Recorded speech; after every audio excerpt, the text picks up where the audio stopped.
लाखों करोड़ों सालों से हमारी पृथ्वी अंतरिक्ष में अपना अस्तित्व बनाए हुए है। इस दौरान समय समय पर धरती पर कई जीवों ने राज किया, लेकिन सभी में इंसानी सभ्यता ही एक ऐसी प्रजाति रही जो वक्त के साथ खुद को पूरी तरह विकसित करने में सफल रही। हम सभी जानते हैं कि इंसान का जो स्वरूप आज हम देखते हैं वो शुरुआती दौर में ऐसा नहीं था। मानव विकास की कहानी आज से लगभग 20 मिलियन साल पहले तब शुरू हुई जब होमो सेपियंस और चिंपैंजी का वंश एक दूसरे से अलग हो गया। हालांकि चिंपैंजी को इंसान के पहले पूर्वज के रूप में देखा जाता है, लेकिन हमें इवॉल्व होने में कई लाखों सालों का समय लगा और इसी बीच मानव प्रजाति के कई पूर्वज रहे जिनके बारे में शायद आपको जानकारी न हो।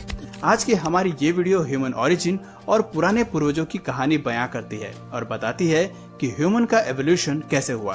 तो चलिए शुरू करते हैं। प्रोकॉन्सुल हेस्लोनी। ह्यूमन एवोल्यूशन की शुरुआत हुई आज से 20 मिलियन साल पहले, जब अफ्रीका में फल खाने वाले प्रोकॉन्सुल हेस्लोनी जीवों का विकास हुआ। पेड़ों पर उछल कूद करने वाले ये जीव फल फूल खाकर अपना गुजारा करते थे। इनका आकार एक दूसरे से काफी अलग था, क्योंकि ये मैमोसेट्स और गोरिल्ला जैसे अलग अलग प्रजातियों से ताल्लुकात रखते थे। पेड़ों पर अपना बसेरा बनाने वाले इन जीवों के सतह पर होने वाली एक्टिविटीज से कोई लेना देना नहीं था। ये 4 पैरों पर चलते थे। इनके ऊपरी और निचले लिम्स समान आकार के थे और ये काफी कुछ आधुनिक मकाओ के जैसे दिखाई देते थे। प्रोकॉन्सल्स के ज्यादातर फॉसिल्स हमें ईस्ट अफ्रीका में मिलते हैं, जिससे हमें इनकी शारीरिक बनावट का पता चलता है। फॉसिल्स बताते हैं कि इस जीव का ब्रेन काफी छोटा और साधारण था। साथ ही साथ इनके दांत भी काफी छोटे थे, जिसका मतलब है कि पुराने समय में प्रोकॉन्सल्स जरा भी एग्रेसिव नहीं रहे होंगे। खैर, ये तो पृथ्वी पर इस जीव की शुरुआत थी। रिसर्च बताती है कि 10 मिलियन साल में पृथ्वी के तापमान में आई गिरावट ने अफ्रीका के जंगलों को प्रभावित किया होगा, जिसके चलते इन निवासियों को पेड़ से उतरकर जमीन पर अपना बसेरा बनाना पड़ा होगा। इसके लिए प्रोकॉन्सल्स ने 2 पैरों पर चलने की शुरुआत की होगी, जिससे हमारे पूर्वज आर्डिपिथेकस रेमिडिस इवॉल्व हुए होंगे। आर्डिपिथेकस रेमिडिस। हालांकि हमारे पूर्वज प्रोकॉन्सल्स से आर्थिपिडिकस में इवॉल्व होने में सफल रहे। वो 2 पैरों पर चलने में कामयाब रहे, लेकिन इनके फीचर्स में ज्यादा बदलाव नहीं आया। इस जीव के पैर अभी भी पहले जैसे ही थे, लेकिन स्पेशल आर्क्स में आए जरूरी बदलाव के चलते अब ये 2 पैरों पर चलने लगे थे। हाँ, ये बात अलग है कि आर्थिपिडिकस की चाल इंसानों से काफी अलग थी। फॉसिल्स बताते हैं कि इस जीव के हाथ घुटने तक थे और उंगलियां आधी इंसान और आधी एप से मेल खाती थी। 2 पैरों पर चलने के बाद भी इन्होंने अपने पेड़ के बसेरों को छोड़ना नहीं चाहा, इसलिए ये 2 हाथ के इस्तेमाल से पेड़ पर चढ़ते रहे होंगे। आर्डिपिथेकस काफी कुछ इंसान और एप के बीच का क्रॉस था, क्योंकि इसके आधे फीचर्स इंसानों से मेल खाते थे जबकि बाकी फीचर्स एप से। लेकिन ये जीव भी इवॉल्व हुए जैसे जैसे अफ्रीका में पेड़ों की मात्रा कम हुई और सवाना का विकास हुआ। एक नई प्रजाति ने अफ्रीका के जंगलों में दस्तक दी। इस नई स्पीशीज को ऑस्ट्रालोपिथेकस सेफ्रेंसिस के नाम से जाना गया। ऑस्ट्रालोपिथेकस जल्द ही अपने नए घर पर रहने के लिए विकसित हो गए। इनकी चाल इंसानों से काफी ज्यादा मिलती जुलती थी। ये जानवर झुंड में रहना जान गए। कई किलोमीटर चलने में भी इन्हें महारत हासिल हो गई। और जहाँ तक भोजन की बात है तो ये जीव सब कुछ खाना और पचाना भी जान गए। ऑस्ट्रालोपिथेकस बड़ी आसानी से ग्रुप्स फॉर्म करना सीख गए ताकि मुसीबत के समय में वो एक दूसरे की जान बचा सके। इसके अलावा इन जीवों में सभी चीजों को जानने और समझने की नई जिज्ञासा का विकास हुआ। फॉसिल्स बताते हैं कि इस जीव के मस्तिष्क का ढांचा एप्स जैसा ही था। पहली नजर में देखकर इसमें इंसानों के फीचर्स का पता लगाना मुश्किल है, लेकिन ध्यान से देखने पर हमें पता लगता है कि स्कल्स में मस्तिष्क का आकार पहले से बड़ा है और कैनी टीथ का आकार पहले से भी छोटा हो गया है। खैर, 3 मिलियन साल पहले ऑस्ट्रालोपिथेकस भी इवॉल्व हुए और इंसानों की पहली प्रजाति ने धरती पर अपना कदम रखा। इस प्रजाति को वैज्ञानिकों ने होमो हैबिलिस का नाम दिया। Homo habilis. इंसान की इस पहली प्रजाति में हमारे रूबिकन साइज दिमाग का विकास हुआ और वजन 700 ग्राम तक पहुंच गया। हमारे जीनस से ताल्लुकात रखने वाले होमो हैबिलिस पहले हैंडीमैन थे जो हाथ का इस्तेमाल समझ चुके थे। ये धरती पर पहली प्रजाति हुई जिन्होंने हाथ के इस्तेमाल से पत्थर बनाया और यही वजह रही कि होमो हैबिलिस को हैंडीमैन की उपाधि दी गई। इस जीव ने पत्थरों से बनाए हथियार का इस्तेमाल शिकार करने के लिए और बाकी जानवरों से खुद को रक्षा करने के लिए किया। आप समझ सकते हैं कि होमो हैबिलिस इंसानों की तरह दिमाग का इस्तेमाल करना जान गए थे।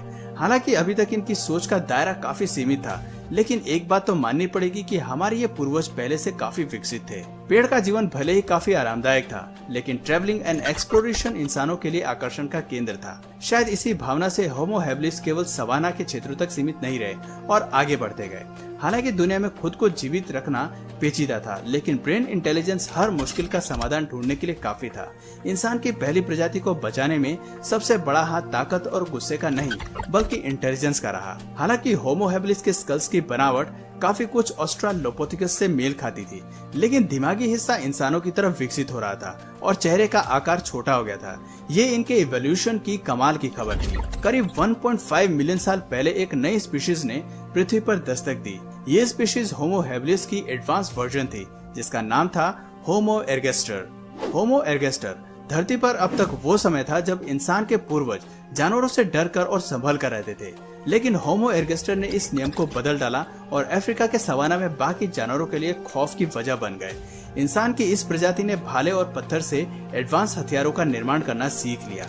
कल तक होमो हैबिलिस केवल छोटे जानवरों को अपना भोजन बनाते थे, लेकिन इंसान की इस प्रजाति से अब बड़े जानवर भी सुरक्षित नहीं थे। इंसान अब शिकारी बन चुके थे। हाथी और एंटीलोप्स के जो फॉसिल्स हमें अफ्रीका से मिलते हैं, उससे पता चलता है कि इंसान ने हाथी जैसे जानवरों पर भी भाले और पत्थर से वार करना शुरू कर दिया था। ये फॉसिल्स हमें सबूत देते हैं कि इंसान एवोल्यूशन की एक नई स्टेज पर पहुंच चुका था, जहां जंगलों पर उसने काबू पाना सीख लिया था। ये वही समय था जब हमने आग को खोज निकाला और इसके फायदे को समझ गए। ईस्ट अफ्रीका से मिले होमो एर्गेस्टर के फॉसिल हमें बताते हैं कि इनके दिमाग का आकार आधुनिक इंसान से 2 गुना छोटा था और जबड़े का साइज काफी बड़ा था। इसके अलावा इनके शरीर की बनावट बिल्कुल आधुनिक इंसान की तरह ही थी। आकार और लंबाई भी समान थी, कोई अंतर था तो केवल दिमागी रूप से। होमो एर्गेस्टर धीरे धीरे पूरे अफ्रीका में फैल गए और ये पहली प्रजाति रही जिसने दूसरे द्वीप पर भी अपने कदम जमाए। पूरी पृथ्वी पर अपनी तादाद को फैलाने के बाद अब बारी थी पृथ्वी को कॉलोनाइज करने की, जो हमारे एवोल्यूशन के सबसे जरूरी और आखिरी स्टेज थी। हालांकि इस स्टेज को पाना इतना भी आसान नहीं था। धरती पर जीवन कई कठिनाइयों से भरा पड़ा था, लेकिन हमारे एवोल्यूशन की दूसरी प्रजाति इसे अंजाम देने में काबिल थी। हम बात कर रहे हैं होमो हेडेलबर्गेनेसिस की। होमो हेडेलबर्गेनेसिस धरती पर पहले प्री हिस्टोरिक इंसान थे जिनके दिमाग का आकार और वजन बिल्कुल आधुनिक इंसान के बराबर था। हालांकि उनकी आंखें, चेहरे और जबड़े आज भी बड़े थे, लेकिन इस स्टेज तक इंसान कई मायनों में विकसित हो चुका था। इस आखिरी चरण में होमो हेडेलबर्गेनेसिस घर बनाना जान गए थे और वो मृत लोगों को दफनाने लगे थे और कला की वस्तुओं का निर्माण भी करने लगे थे। आप ये समझ लीजिए कि धरती को कॉलोनाइज करने की शुरुआत हो चुकी थी। यहाँ तक पहुँचने के लिए इंसान ने एवोल्यूशन के मुश्किल भरे रास्ते का सफर किया। होमो हेडेलबर्गेनेसिस तक पहुँचने से पहले इंसान की 20 प्रजातियों ने एवोल्यूशन पर काम किया। वक्त के साथ ये सभी प्रजातियां धरती से गायब हो गई और जो बची थी वो होमो सेपियंस यानी कि आधुनिक मानव थे। होमो सेपियंस कई मिलियन साल से एवोल्यूशन के बाद धरती पर जन्म लेने वाले होमो सेपियंस ने एक्सप्लोरेशन और कॉलोनाइजेशन के एक नए सफर की शुरुआत की, जिसके बारे में हमारे पूर्वजों ने कभी नहीं सोचा। इंसान हाईली इंटेलिजेंट प्राइमेट के रूप में सामने आए और धरती पर सबसे डोमिनेंट स्पीशीज बन गए।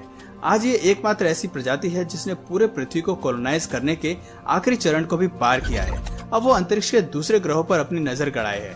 हालांकि आज हम इंसान के एवोल्यूशन की सबसे एडवांस स्टेज हैं, लेकिन वैज्ञानिकों का मानना है कि एवोल्यूशन आज भी जारी है और ह्यूमन स्पीशीज का जीन अभी भी इवॉल्व कर रहा है। ऐसे में रिसर्चर्स मानते हैं कि एवोल्यूशन की अगली स्टेज में हमारा शरीर और हमारा दिमाग हमारे वंशजों के जैसा बिल्कुल नहीं होगा। एनवायरनमेंट के एवोल्यूशन के हिसाब से ही इंसान का शरीर इवॉल्व करेगा, जैसा कि हमेशा से होता आया है। हालांकि असल में अगली स्टेज कैसी होगी, इस बात को लेकर कई अंदाजे लगाए जाते हैं, लेकिन ये देखना दिलचस्प होगा कि मिलियन सालों में एवोल्यूशन की अगली स्टेज इंसान को कहां ले जाती है और हमारा भविष्य कितना रोमांचक हो सकता है। तो दोस्तों, आज की वीडियो में बस इतना ही। अगर इस वीडियो से आपको कुछ नया जानने या सीखने को मिला तो प्लीज इस वीडियो को एक लाइक करके इसे अपने फ्रेंड्स और फैमिली में जरूर शेयर करें। और यदि आप इस चैनल पर नए हैं तो प्लीज इस चैनल को सब्सक्राइब करके बेल नोटिफिकेशन आइकन को ऑन कर लीजिए, ताकि हमारे आने वाले वीडियोस आप मिस न करें। मिलते हैं फिर किसी वीडियो में नए टॉपिक के साथ। तब तक के लिए नमस्कार।